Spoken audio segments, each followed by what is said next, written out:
बिस्मिल्लाहिर्रहमानिर्रहीम। मार्का अज मेरे को खबर है कराची दे विच एक NGO आई है जिहड़ा एक बैंक बनाया, उसका नाम रखा ने दी मदर मिल्क बैंक।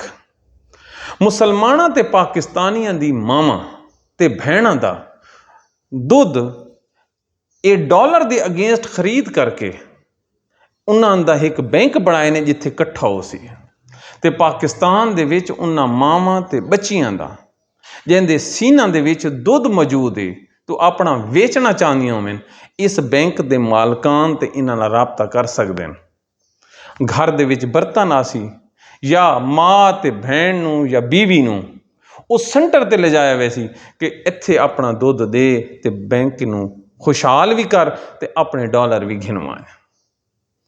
ये हिन्ने पाकिस्तान दे उत्ते असल हमला। और तुसां तां एक कुरान नूं रोंदे वधे हो ना, जिहड़ा सवात विच होया कि नहीं होना चाहिए। ये हिन्ने असल हमला पाकिस्तानियों थोड़े फैमिली सिस्टम दे उत्ते। इस नाल वो थोड़े नाल इहदे मुखलिस नहीं, वो थोड़ा जिहड़ा फैमिली सिस्टम है उसनूं बर्बाद करना चाहने। न किसी दी भैन दा पता लगे न किसी भाई दा पता लगे।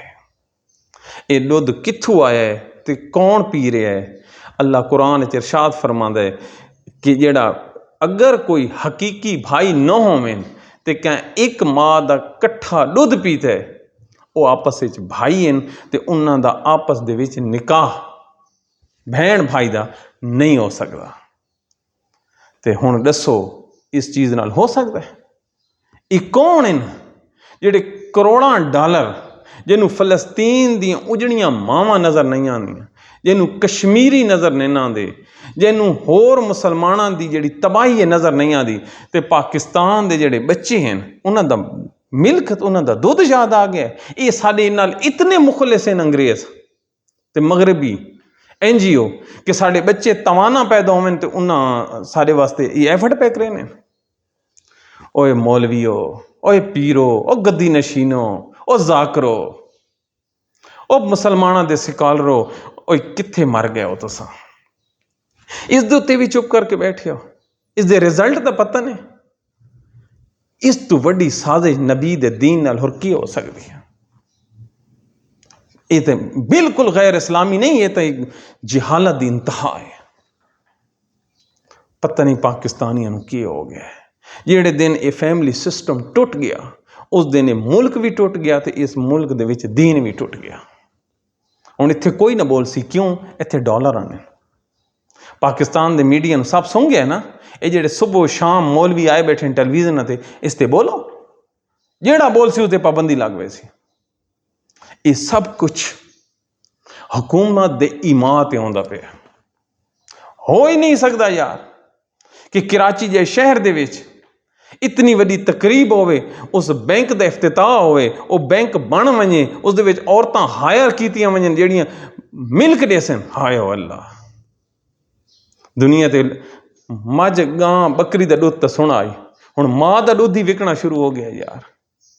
होए होए होए ओए, इस किन्ने बंदा सोच के हैरान हो वैंदा कि किसी दी माँ ते भैन नूं ये हायर करे सन। इन्हां घरां दे विच पंफलेट सुट्टने, मीडिया दे उत्ते इसदी तशहीर होनी है कि जिंदी माँ का दुध मौजूद है वो आके सानू बेचे।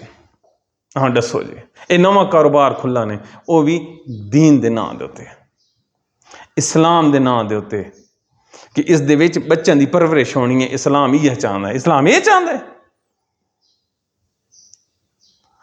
पाकिस्तानियों, इमरान खान ते PTI दा रोना बाद विच रवाए, इस दे अगेंस्ट खड़े हो। दिन क़यामत अल्ले अपने नबी नूं के मुंह दिखे सो कि इस दे अगेंस्ट ही तुसां खड़े ना होए। मौलवियां ते न रवाए, ये दीन फरोश ने।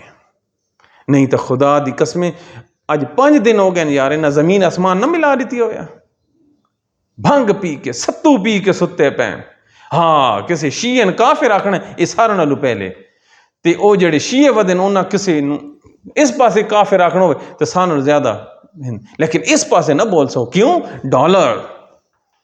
अपने दीन नूं बचाओ, अपने पाकिस्तान नूं बचाओ, अपनी मावां ते भैणां नूं बचाओ ते बचा सकते हो। तां नहीं तो बैंक आया ने पाकिस्तान दी गली गली महल्ले महल्ले दे विच बहुत खुश थिया है जेड़े थोड़ी मावां ते भैणां दा दुध मार्केट विकदा पियो सी।